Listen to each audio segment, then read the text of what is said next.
দেশে প্রথমবারের মতো শুরু হলো টাইফয়েড টিকা ক্যাম্পেইন। এই কর্মসূচির আওতায় ৯ মাস থেকে ১৫ বছরের কম বয়সী প্রায় ৪,৯০,০০,০০০ শিশুকে সম্পূর্ণ বিনামূল্যে টিকা দেওয়া হচ্ছে। সকালে আজিমপুরে স্যার সলিমুল্লাহ মুসলিম এতিমখানায় কর্মসূচির উদ্বোধন করেন স্বাস্থ্য উপদেষ্টা নূরজাহান বেগম। সমাজ কল্যাণ উপদেষ্টা শারমিন এস মুর্শিদও এ সময় উপস্থিত ছিলেন। ভিকারুন্নেসা নূর স্কুলে কর্মসূচির উদ্বোধন করেন প্রধান উপদেষ্টার স্বাস্থ্য ও পরিবার কল্যাণ বিষয়ক বিশেষ সহকারী অধ্যাপক doctor Saidur Rahman. Dhaka residential model কলেজে কর্মসূচির উদ্বোধন করেন প্রাথমিক ও গণশিক্ষা উপদেষ্টা ডাক্তার বিধান রঞ্জন রায় পোদ্দার। বিস্তারিত দেখুন শাহেদ জাইদের প্রতিবেদনে। বিশ্বের অনেক দেশের তুলনায় বাংলাদেশে টাইফয়েডের সংক্রমণ বেশি, আর টাইফয়েডে মারা যাওয়া মানুষের ৬৮% হচ্ছে শিশু।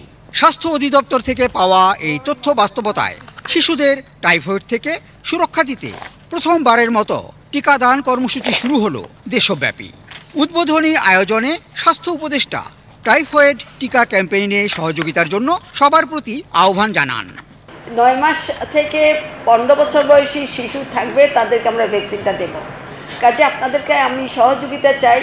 আপনারা সারা বাংলাদেশে আনাচে কানাচে যেখানে পারবেন, মসজিদে বলবেন, মাদ্রাসায় বলবেন, স্কুলে বলবেন, হাটে বলবেন, বাজারে বলবেন, যত জায়গায় বলা যায় এই ক্যাম্পেইনটা খুব জোরে সোরে করবেন, যাতে আমাদের একটা শিশুও এই রোগে মারা না যায়। যারা মারা যাচ্ছেন, যারা এই ৮,০০০ কথা বলা হলো, এদের বেশিরভাগই হলো ৯ মাস থেকে ১৫ বছরের শিশু। বিভিন্ন শিক্ষা প্রতিষ্ঠানে টিকাদান কর্মসূচিতে অংশ নিয়ে বক্তারা বলেন, টাইফয়েডের এই টিকা নিরাপদ এবং বড় কোনো পার্শ্ব প্রতিক্রিয়া নেই। আপনারা যদি এখন টিকা না নেন, আগামী বছর কিন্তু আসলে এই টিকাটা আর আপনাদের দেওয়া হবে না। এই ব্যাপারগুলো আসলে আমরা এইভাবে বলতে চাই না। আপনার টিকা সবসময় এটা হচ্ছে সরকারিভাবে যে রাষ্ট্রীয় কর্মসূচি, সেখানে টিকাটা দেওয়া হবে না।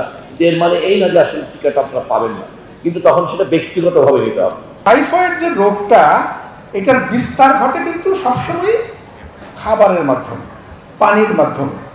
এটাকে আমরা ডাক্তারি ভাষায় বলি অরোফিক্যাল রুট। ফলে খাবার ব্যাপারে যদি সতর্ক থাকি আর আমরা হাত ধুয়ে খাই, তাহলে বেশিরভাগ সময়ই এই টাইফয়েডকে এড়ানো সম্ভব। এটা সারা দেশব্যাপী হতে যাচ্ছে। এটা খুবই একটা সুখবর আমাদের জন্য, আমাদের বাচ্চাদের জন্য।